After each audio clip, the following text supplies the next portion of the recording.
Jammu and Kashmir, we have seen, of course, tension at the border and the line of control. We have seen a soldier mutilated just yesterday. We have seen the Director Generals of Military Operations talking in an unscheduled conversation with Pakistan, requesting that call. But on the ground in Jammu, we have seen actually a rather fascinating peace initiative that has been on for several months, and it's been led by none other, in fact, than the Art of Living spiritual guru Sri Ravi Shankar, who's made many such moves through the height of unrest, meeting even slain Hizbul Mujahideen militant Burhan Wani, whose killing actually led to that entire summer of unrest, meeting Burhan Wani's father and other separatists, along with meeting the army. He's joining us now on the buck stops here in this exclusive. Sri Ravi Shankar ji, let me start by asking you, what was the thought behind this peace conference that you've organized in Jammu and Kashmir? Many people who've been looking very closely at your meetings over the last few months, including myself, have been struck by the fact that you met with Burhan Wani's father, Muzaffar Wani, you met with the Deputy Chief Minister, Nirmal Singh, you've met with separatists like Mirwais Omar Farooq. There is now a sense, and we'll bring up the pictures of those various meetings, there's now a sense that you are our unofficial Kashmir envoy. You see, we need to look into the ground reality and create a platform for those voices which are not heard. You know, 90% of the people, they want peace, they want progress in their life. So, pragmatic thinking is essential, and then those voices need a platform. So, I thought we should have a think tank here. What we really lack here is a proper think tank, you know, our policy making institutes, because, you know, policies are made through institutes in boardrooms, not in the streets. So, people are giving a great response. I am so you know, touched by their response, moved by the response. You see, instigation is one thing. You can create instigation to create a riot, but to inspiration, through inspiration you can motivate people to think something, you know, to devise ways of positive, constructive programs. But, you know, you're organizing this peace conference called Back to Paradise in the shadow of very strong Pakistan-backed violence at the border, the line of control. We've seen one of our soldiers mutilated. We've seen a summer of civilian unrest in the Kashmir Valley. In the shadow of the gun and with Pakistan-backed terrorism, you know, do you believe that your dream of peace is too utopian, too romantic? Well, that is where it is most needed. I feel talking of peace when everything is peaceful is of no use. It's most needed here that people are losing hope when they despair, and there is sort of mistrust in everything and everyone around. We need to create a hope, and that's what we are doing. And we have, I feel that, I mean, there is no one stop solution for it. We have to evolve a solution. For that, a process has begun, I feel. Yes, but you know, there is an external dimension and there is an internal dimension, Guruji. So how do you separate that, and what do you have to say about Pakistan's role in fomenting this trouble? Because you have been to Pakistan a few times, you've spoken of people-to-people contact, but you've seen what's happened to our soldiers at the border. So how do you discuss the back to paradise in Kashmir situation without looking at the external dimension of terrorism?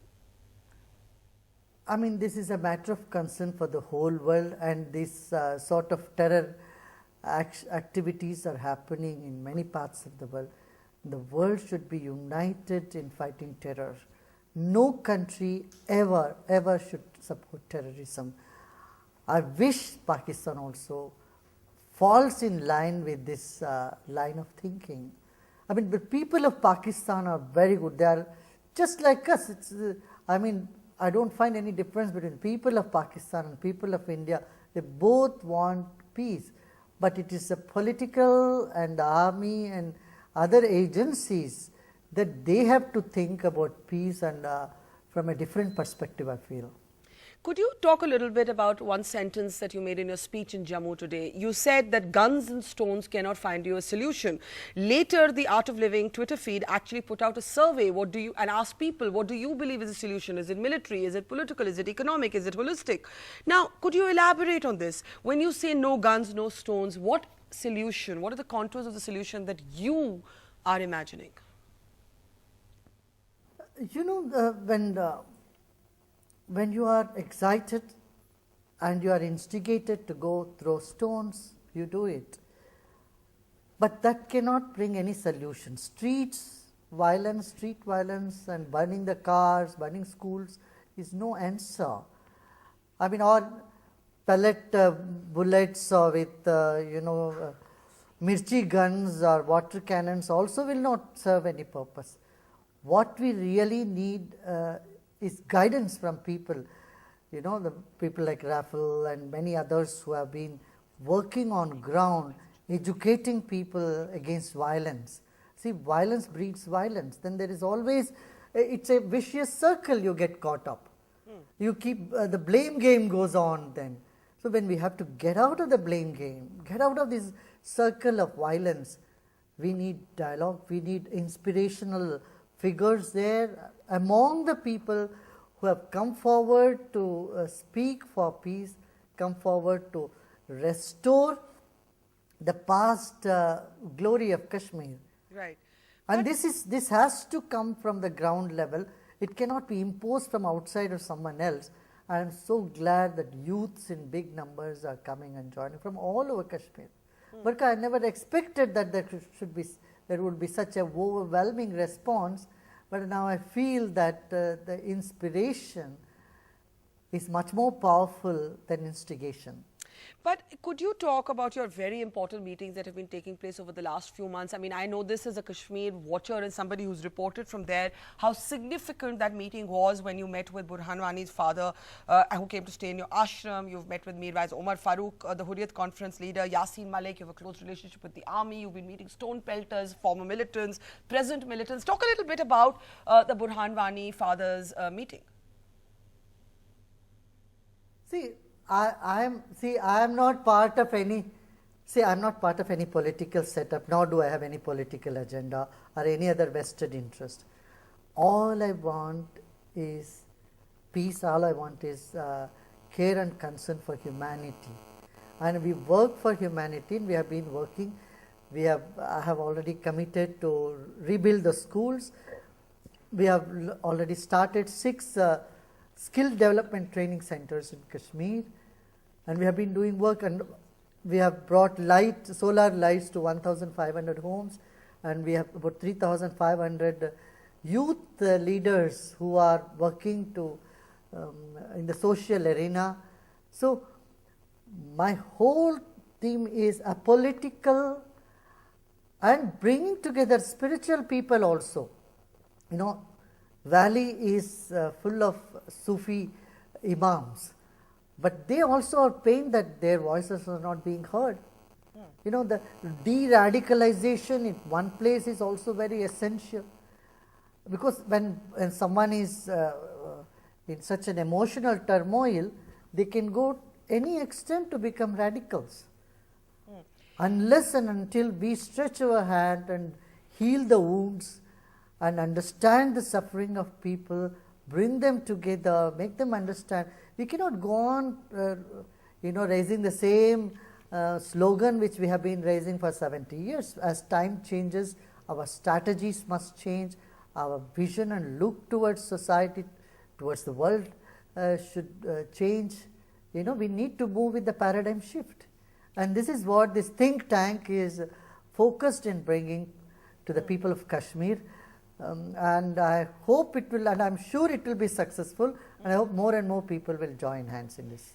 I do agree with you that new ideas are needed and new slogans are needed. And as you said, the 70-year-old slogans can no longer work for Kashmir. But, it's very interesting because, Srisuji, you have the kind of following that that gives you flexibility. It gives you maneuverability. Most politicians, I'm looking at those pictures of Burhan Wani's father at your ashram, most politicians would not have that freedom. The fact that you're saying you're acting independently, not for the government, not for a political party, gives you that freedom. In that context, you were able to have the conversation with the father of a slain militant Burhan Wani, who actually led to that summer of unrest. Can you share some details of your conversation when you spent time with Burhan Wani's father?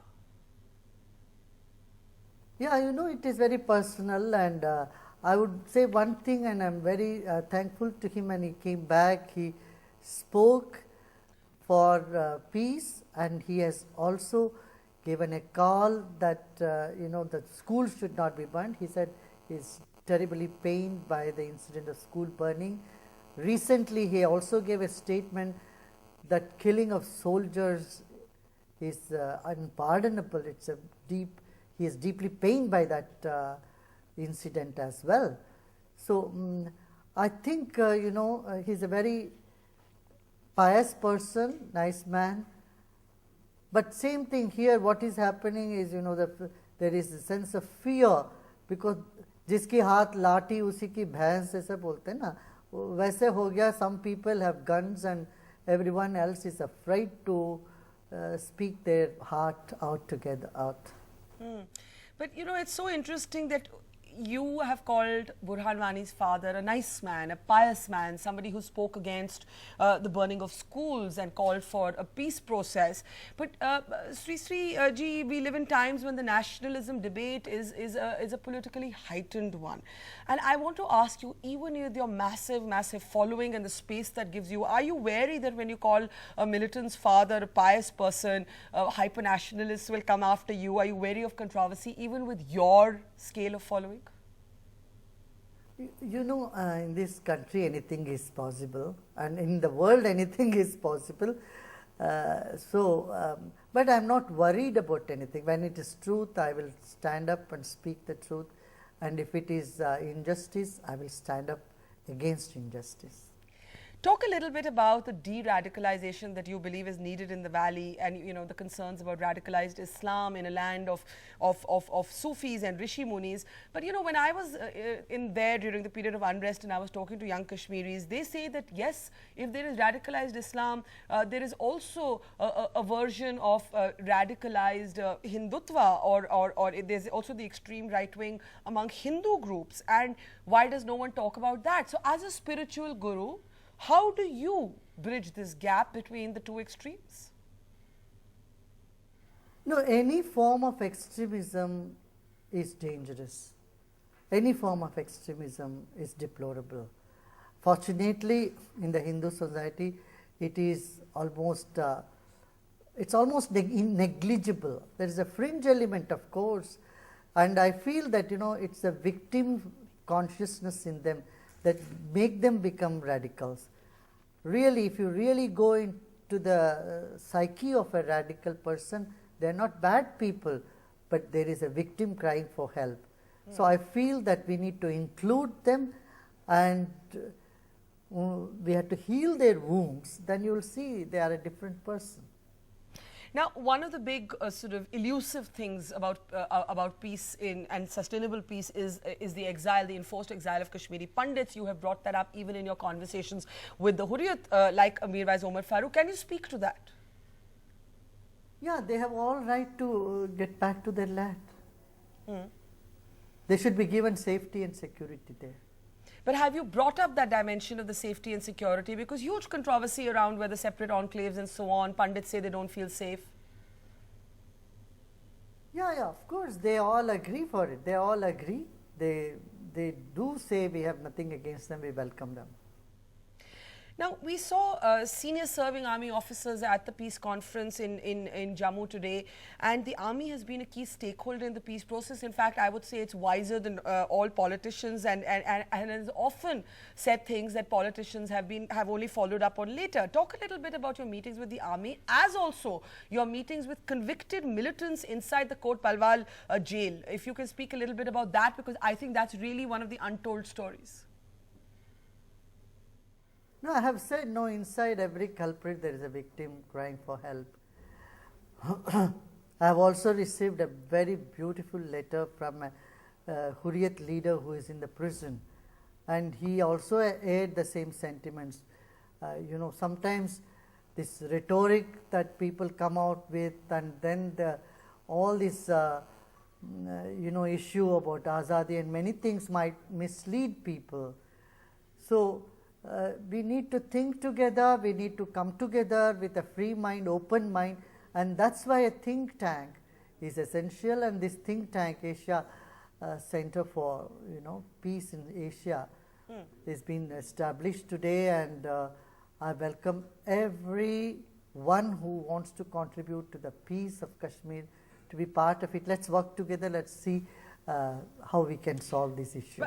But there is a perception that actually you're our unofficial Kashmir envoy, that where governments failed in both Jammu and Kashmir and Delhi, you're filling that vacuum, and that you have the backing of the government to explore these peace initiatives. We wish you all success, but can you talk about that? This initiative of mine is purely my initiative. It's not through any agencies or any governments backing this. None of those things are there. It's completely independent, apolitical, and bringing together with the spiritual and religious leaders. Many imams from Kashmir has met with me. They have shared their concerns and their anxiety, their pain, and how their voices are not heard even by media.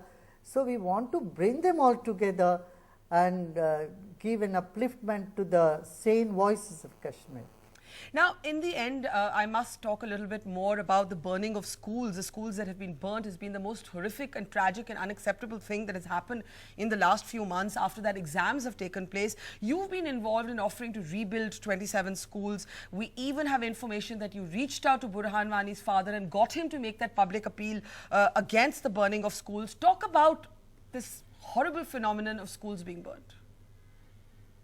I am only talking about building of the schools, Barka. Burning of the schools you will cover better, I know. I have no idea. But I have put my people to work on it, and hope after this winter work will start more vigorously. Well, fascinating. You have met everybody from the army to separatists to militants, slain militants' fathers, to stone pelters, to victims. And Sri Ravi Shankar, you say you're acting on your own, but it really does seem that at the moment you hold the keys of that Kashmir initiative very much in your hands. And good luck with that. Thank you, Sri Ravi Shankar, for joining us as a newsmaker on the Buck Stops here.